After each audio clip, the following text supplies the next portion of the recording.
নমস্কার বন্ধুরা, গল্পে গল্পে গল্প শোনা চ্যানেলে আপনাদের সবাইকে স্বাগত জানাই। আশা করি আপনারা সকলেই ভালো আছেন। আজকে আমি শুভ মানস ঘোষের লেখা রহস্যের নাভি গল্পটি শোনাব। আন্তর্জাতিক খ্যাতিসম্পন্ন জ্যোতির্পদার্থবিদ ডক্টর তমালেন্দু করকে মেল করেছেন কর্ণাটকের ভিক্টোরিয়া হাসপাতালের নিউরোসার্জন ডক্টর চিরঞ্জীবী আদিত্য। তিনি এআই জেনারেটেড বিশেষ এক অপারেটস ডেভেলপ করেছেন, কিন্তু পরীক্ষা করতে গিয়ে সবসময় মনের মতো রেজাল্ট আসছে না। তমালেন্দু সাহায্য চায়। একটা ফুলপ্রুফ হলে অপরাধ জগতের বড় সমস্যা সুরাহা হয়ে যাবে। সাক্ষ্য প্রমাণের মাধ্যমে অপরাধ নিশ্চিত করার ঝক্কি থেকে পুলিশ বাঁচবে। সম্পূর্ণ অপরাধ মুক্ত হবে দেশ। এতই যেন সোজা। আদালত কী জিনিস জানেন বলে মনে হচ্ছে না। মেলবডিতে চোখ বুলেই ভ্রু কুঁচকে উঠেছিল তমালেন্দুর। অকল্পনীয় প্রখর বুদ্ধি তার যা কামাল দেখাচ্ছেন, পৃথিবীর বিজ্ঞানী মহলে গেল রব উঠেছে। তাকে থামাতে, প্রয়োজনে হত্যা করতে পৃথিবীর কিছু ঈর্ষাপরায়ণ বিজ্ঞানী একজোট হয়ে বারংবার চেষ্টা চালিয়েছেন। তাকে স্পর্শ মাত্র করতে পারেননি। নতুন পার্টিকে পোস্টিং দিয়ে মনের কথা বের করার অ্যাপের লোভ দেখিয়ে তাকে ঘায়েল করার ষড়যন্ত্র নয় তো? তাই কিছুটা চিন্তিতভাবেই ব্যক্তিগত দেহরক্ষী দলের প্রধান মিস্টার ধনুষ বিক্রমকে ডেকে নিয়েছেন তমালেন্দু। সব শুনে ধনুষও উদ্বিগ্ন হয়ে পড়েছেন। বলছে, নিউরোসার্জন যতই অভিনব অ্যাপ ডেভেলপ করুক, তমালেন্দু যেন দেখা না করেন। সাহায্যের জন্য ভদ্রলোক আসতে চান। না করি কী করে ধনুষ? তমালেন্দু বললেন, আসতে দাও, দেখি না কেমন অ্যাপ। যতই হোক আমি একজন বিজ্ঞানী। ধনুষ মাথা নাড়াচ্ছে। একজন শুধু নন স্যার, আপনি পৃথিবীর সর্বশ্রেষ্ঠ বিজ্ঞানী। কিন্তু আমার ব্যাপারটা ভালো ঠেকছে না। তার মানে তুমি বলছো ভয়ে পিছিয়ে যায়? মুখ শক্ত হয়ে এলো তমালেন্দুর। তুমি জানো ভয় আমার রক্তে নেই। ডক্টরকে জানিয়ে দাও, আর সন্ধে মিট করবো তার সঙ্গে। ধনুষ হতাশ হয়ে পড়ল।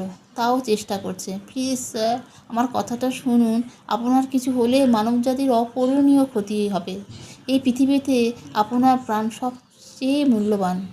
কথাটা সত্যি। এই মুহূর্তে তমালেন্দুই দুনিয়ার বিজ্ঞান জগতের সেরা ব্যক্তিত্ব। নোবেল পুরস্কার পেয়েছেন। আইনস্টাইনের সঙ্গে তার নাম এক নিঃশ্বাসে উচ্চারিত হয়। ডার্ক বডি ও এনার্জির ওপর খুব শীঘ্রই পেপার পাবলিশ করতে চলেছেন।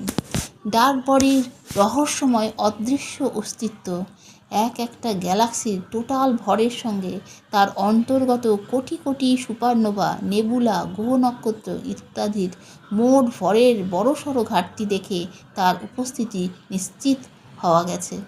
কিন্তু বস্তুর কোন পয়েন্ট থেকে তার উৎপত্তি রহস্য হয়েই রয়ে গেছে। তা ভেদ করে তার টেকনোলজি জেনে কাজে লাগিয়ে মানুষ অকল্পনীয় অসাধ্য সাধন করবে। আমার প্রাণ সর্বাপেক্ষা মূল্যবান বলেই সর্বোচ্চ ঝুঁকি আমাকেই নিতে হবে ধনুষ। তমালেন্দু আশ্বস্ত করলেন ধনুষকে। তুমি তো আছো, তোমার সঙ্গী সাথীরা আছে। তোমাদের সিকিউরিটি মেজার ভেদ করা একজন ডাক্তারের পক্ষে অসম্ভব।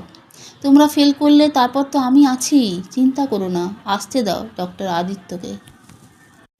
সন্ধে রাতের দিকে গড়িয়েছে। ডক্টর চিরঞ্জীবী আদিত্য তার অ্যাপ নিয়ে কথা বলছেন ডক্টর তমালেন্দু করের সঙ্গে। কথাবার্তা বেশিরভাগ ইংরেজিতেই হচ্ছে, মধ্যে মধ্যে একটা কন্নড় বাক্য। এখনো পর্যন্ত কোনো গোলমাল নেই। মনে হচ্ছে তারা অহেতুক চিন্তা করছিলেন।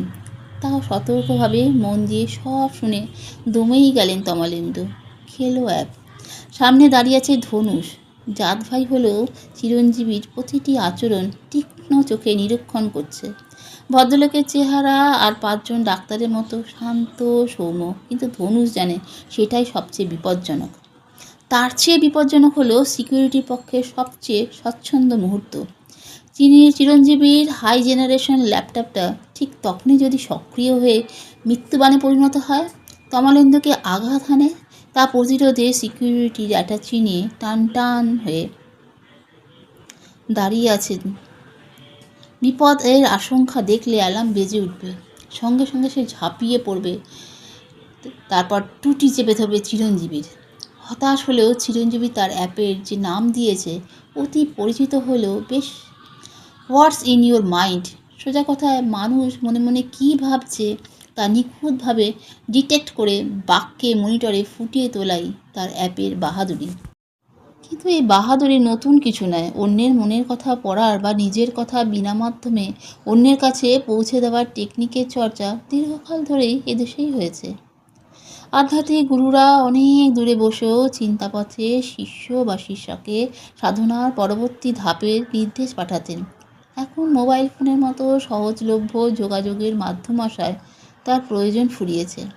তবে প্রাচ্য উৎসাহ হারালেও পাশ্চাত্যে এই বিদ্যার নতুন করে চর্চা শুরু হয়েছে, যদিও এখনও গোপন আছে। শোনা যাচ্ছে ওয়ার রুমে বসে মেন্টাল পাওয়ার চার্জ করে অর্ডার পাঠিয়ে রণাঙ্গনের অগ্রবর্তী সেনাদের পরিচালিত করতে এই বিদ্যা বেশ কাজে দিচ্ছে।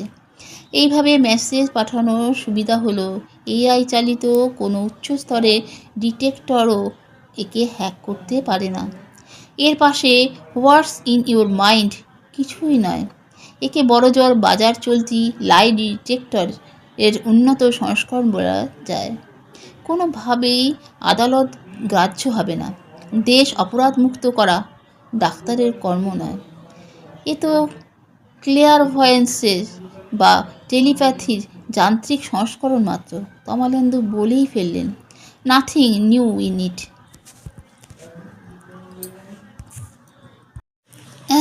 অপ্রতিভ হলেন চিরঞ্জীবী। সময় নষ্ট। বিরক্তি দেখিয়ে চিরঞ্জীবীকে চমকে দিতেও ছাড়লেন না তমালেন্দু। দয়া করে এটা দিয়ে আপনি আমার মাইন্ড রিড করতে যাবেন না, বিপদে পড়বেন। আমার কাছ থেকে ডার্ক বডি টেকনোলজি হ্যাক করা আপনার সাধ্যে কুলোবে না ডক্টর আদিত্য।